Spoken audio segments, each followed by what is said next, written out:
Hello friends, good business ideas in Telugu YouTube channel స్వాగతం. Friends, మన channel ద్వారా ఎన్నో కొత్త వ్యాపారాలు మీ అందరికీ తెలియజేస్తూ వస్తున్నాను. ఎప్పట్లాగే ఈ రోజు కూడా సరికొత్త వ్యాపార సమాచారాన్ని మీకు తెలియజేయబోతున్నాను. ఫ్రెండ్స్, వీడియో అయితే అందరూ చూస్తున్నారు, లైక్ చేయడం మర్చిపోతున్నారు. చూస్తున్న ప్రతి వ్యక్తిని నేను రిక్వెస్ట్ చేస్తున్నాను. ఫ్రెండ్స్, మీరు లైక్ చేయండి. మీరు లైక్ చేయడమే నన్ను ఎంకరేజ్ చేసినట్టుగా భావించి ఎన్నో వ్యాపారాలను మీ అందరికీ తెలియజే ప్రయత్నం చేస్తాను. ఫ్రెండ్స్, ఈ రోజు తక్కువ పెట్టుబడితోటి ఎక్కువ ఆదాయం వచ్చే వ్యాపారాల గురించి మనం తెలుసుకుంటూనే ఉంటుంటాము, ప్రయత్నం చేస్తూనే ఉంటాము. కానీ సరిగా తెలుసుకోని ప్రయత్నం చేయకపోవడం వల్లనే మనం ఒక వ్యాపారంలో మళ్ళా ఆగిపోతూ ఉంటాము. ఇది ప్రధాన కారణం ఏంటంటే దాని గురించి పూర్తి అవగాహన లోపం. ఈ రోజు నేను సీజన్ వైడ్ గా ఈ సంవత్సరం మీరు ఈ వ్యాపారాన్ని స్టార్ట్ చేస్తే నెక్స్ట్ ఇయర్ దీనికి డబుల్ అవుతుంది, ఆ తర్వాత ట్రిపుల్ అవుతుంది, ఇట్లా ఉంటుంది. ఎలాంటి సీజన్ వైడ్ గా జరిగే ఒక అద్భుతమైన వ్యాపారం గురించి మీకు తెలియజేయబోతున్నాను. అదే వినాయకుడి బొమ్మలను హోల్సేల్ గా మనం కొనుగోలు చేసి హోల్సేల్ గా షాపులకి విక్రయించడం. మరి ఎలా ఉంటుంది ఈ వ్యాపారము, ఎంత ఇన్వెస్ట్మెంట్ అవుతుంది, అలాగే మనకెంత ఆదాయం ఉంటుంది, ఏ విధానంలో మనం హోల్సేల్ గా అమ్మాలి, ఏ విధానంలో హోల్సేల్ కొనాలి, ఇలాంటి అన్ని వివరాలు మనము క్లుప్తంగా మాట్లాడుకునే ప్రయత్నం చేద్దాం. ప్రధానంగా ఈ వ్యాపారము అసలు ఎటువంటి కాంపిటీషన్ అనేది ఉండదు, ఇక్కడ పోటీ అనేది లేదు. కాకపోతే ఇక్కడ మనం తెలుసుకోవాల్సిందంటే కొనుగోలు విషయంలో కొంచెం మెలకువలు పాటించాలి. ఈరోజు మీరు ఒక్కసారి గూగుల్లోకి వెళ్ళి సెర్చ్ చేయండి, అలాగే ఇండియన్ మార్ట్ వెబ్సైట్లోకి వెళ్ళి సెర్చ్ చేయండి. ఎంతో మంది విఘ్నేశ్వరుడు విగ్రహాలు చిన్న సైజు కాదు, 6 అడుగు సైజు నుంచి 6 అడుగుల వరకు ఎంతో మంది హోల్సేల్ మ్యానుఫ్యాక్చరర్స్ మీకు గూగుల్లో కనిపిస్తూ ఉంటారు. వీళ్ళంతా తయారీదారులు.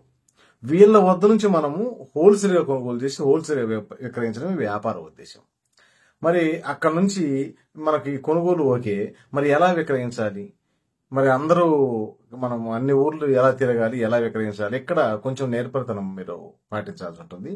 జనరల్ గా ఈ వ్యాపారాన్ని హోల్సేల్ గా ఈ పాయింట్లు మీకు తెలిసి ఉంటాయి కాబట్టి ప్రధానంగా మనం తిరగాల్సింది ఏంటంటే, ఏదైనా షాపుల వ్యక్తులు వినాయక చవితికి విగ్రహాలు పంచుతూ ఉంటారు, మీరు చూస్తూ ఉంటారు. పెద్ద షాపులు పెడుతుంటారు వాళ్ళు, ఏంటంటే ఫ్రీగా చిన్న వినాయకులు మట్టి విగ్రహాలను పంచుతూ ఉంటారు. వాళ్ళు ప్రధాన టార్గెట్ గా మీరు చేసుకొని వాళ్ళ దగ్గర నుంచి ఆర్డర్ తీసుకుంటే ఈ వ్యాపారాన్ని స్టార్ట్ చేయండి. ఈరోజు ఒక జిల్లాను సెలెక్ట్ చేసుకోండి, ఆ జిల్లాలో పెద్ద షాపులతో మాట్లాడుతూ రీజనబుల్ రేటుకు ఈ రోజు విఘ్నేశ్వరుడు బొమ్మలతో నేను ఇస్తున్నామని చెప్పండి. అలాగే మీరు హోల్సేల్ కాడికి పోయినప్పుడు కొన్ని బొమ్మలు శాంపిల్స్ గా ఇమేజెస్ తీసుకోండి, వాటి సైజు, వాటి క్వాలిటీ, అలాగే వీలు పడితే కొన్ని క్వాలిటీ బొమ్మలు కూడా చూపించే విధంగా మీ వెంట తీసుకెళ్లాల్సి ఉంటుంది. కాబట్టి ఆ విధంగా రెడీ చేసుకొని మీకు ఏదైతే ఈ పెద్ద షాప్స్ ఉన్నాయో, ఇవి కొత్తగా ఇప్పుడు కొన్ని మాల్స్ ఏర్పాటు చేస్తారు, వాళ్ళు కూడా ఫ్రీగా విఘ్నేశ్వరుని బొమ్మలు పంచుతూ ఉంటారు. వీళ్ళతో మాట్లాడి వీళ్ళ దగ్గర నుంచి బల్క్ ఆర్డర్ తీసుకొని విక్రయించడం ఈ వ్యాపార ఉద్దేశం. అలాగే దీంతో పాటుగా మీరు ప్రతి ఊర్లో ఈ విఘ్నేశ్వరుల బొమ్మలు విక్రయిస్తుంటారు హోల్సేల్ గా జనాలు, అంటే హోల్సేల్ కొనుగోలు చేసి రిటైల్ విక్రయిస్తుంటారు. వీళ్ళతో మాట్లాడి వీళ్ళ అవసరానికి తగ్గట్టుగా వీళ్ళకి కూడా బొమ్మలు సప్లై చేయిస్తూ ఈ వ్యాపారాన్ని ముందుకు తీసుకెళ్లొచ్చు. ఫస్ట్ సంవత్సరము మీకు కొంచెం కష్టంగా అనిపించవచ్చు, అలాగే కొంచెం వ్యాపారం తక్కువ ఉండొచ్చు. నెక్స్ట్ సంవత్సరం ఏంటంటే మీరు అలవాటు పడిపోతారు, ఆటోమేటిక్ గా మీ పేరు ప్రతి వ్యక్తికి తెలుస్తుంది కాబట్టి ఆటోమేటిక్ గా మీ వ్యాపారం పెరుగుతుంది. ఈ విధంగా ఒక సంవత్సరం జరిగే కొంది ఇంకో సంవత్సరం జరిగే కొంది మీ వ్యాపారం డబల్ త్రిబుల్ అవుతూ పోతూ ఉంటుంది. దీనికి ప్రధాన కారణం ఏంటంటే ఈ రంగంలో పెద్ద పోటీ లేకపోవడము, అలాగే ఈ విధానంలో మీరు ముందుకెళ్తే ఎప్పుడు వ్యాపారం ఒక సంవత్సరం పెరుగుతూ ఉండేది కానీ తగ్గేది కాదు, కాబట్టి వ్యాపారం పెరుగుతూ ఉంటుంది.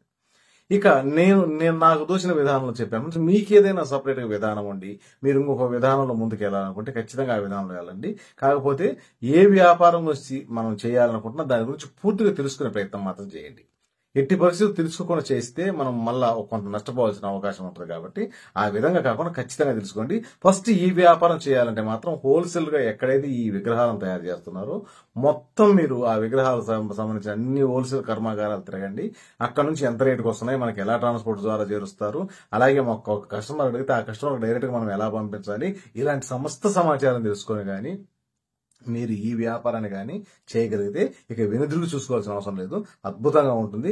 ఒక్కసారి ప్రయత్నం చేయండి. ప్రయత్నం చేస్తే ఎప్పుడు ఎక్కడ కరెక్ట్ గా ప్రయత్నం చేసిన వ్యక్తి ఎప్పుడు ఓడిపోయిన చరిత్ర లేదు. కాబట్టి మంచి వ్యాపారంగా మిగిలిపోతుంది. వీడియో నచ్చితే లైక్ చేయండి. మీ ఫ్రెండ్స్ కి ఎవరికైనా ఈ సమాచారం ఉపయోగపడుతుంది మీకు అనిపిస్తే వారికి కూడా ఈ సమాచారాన్ని చేరవేయండి.